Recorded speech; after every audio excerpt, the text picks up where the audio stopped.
Mr. Manhattan is such a lovely film. This was released in 2024. It's directed by Brian Herzlinger, written by Andrea Gyertson Nasfell. I apologize if I've mispronounced that. And we have a cast including Carlos PenaVega, Alexa PenaVega, Maximo Masefield, and Mélodie Rose Romano. And it's a little heavy to begin with. Mason finds out that after the death of their parents, he now has to take care of Reuben and AJ, his niece and nephew, and he is their sole guardian. But he also has a very, very busy career. He lives in an apartment with a maximum 2-person occupancy, and his landlady is very strict about that. And it seems like his life is being turned upside down, not as much as the children's, obviously, and it's not necessarily clear how he's going to be able to make everything work. And we also have the character of Dani, who was friends with the children's parents and also a former flame of Mason, which makes things quite interesting.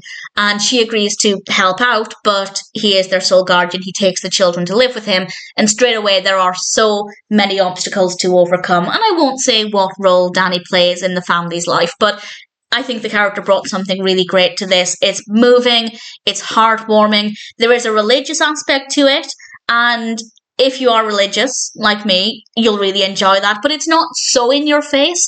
As long as you don't mind a little bit of religion, a little bit of faith, then I think you'll still find it to be okay. It's not one of those films where every scene is pushing faith into your face. So if you're not religious or don't have any particular faith, I think it'll still be an enjoyable watch. But those elements are certainly there for you to enjoy if that's something that you'll find to be quite beneficial. The characters are very well written. I believed all of the scenarios. Everything felt mostly realistic. There is one scene that I thought was maybe a bit unrealistic. I'll maybe mention that with a spoiler warning in a moment, but it wasn't really a big deal. It wasn't a cause for concern or anything. The pacing was very good. The performances were great. The children were brilliant.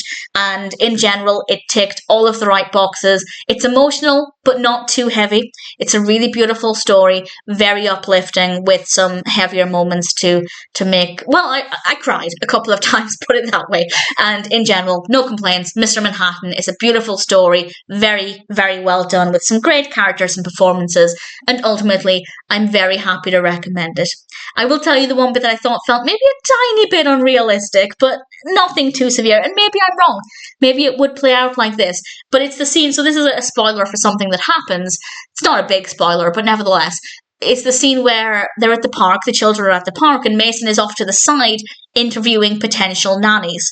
And the children are on the swings. I think one of them falls over. There are some parents off to the side who witness this, and they decide to call the police and report it as abuse because the children fell off the swing. And the police officer arrives and doesn't really do anything, but which is fair enough. There is no evidence of abuse. But I feel like that was maybe a little bit ridiculous. I feel like those parents should have maybe been the ones who were getting into trouble for reporting that children falling off of a swing while their parent or guardian is nearby as abuse. I think that's misusing the law, and I think they should have been given into trouble for that. But one could argue it's better to report it when there's no abuse than to not report it when there is, and being cautious is always worthwhile. So maybe it's a grey area, but it seemed a little bit unbelievable to me. But that aside, Mr. Manhattan was a really great film, and ultimately I came away from it feeling really happy, really moved, really uplifted, really, really emotional as well. And I really enjoyed the experience. I was very happy with how this played out, and I'm very, very happy to recommend it.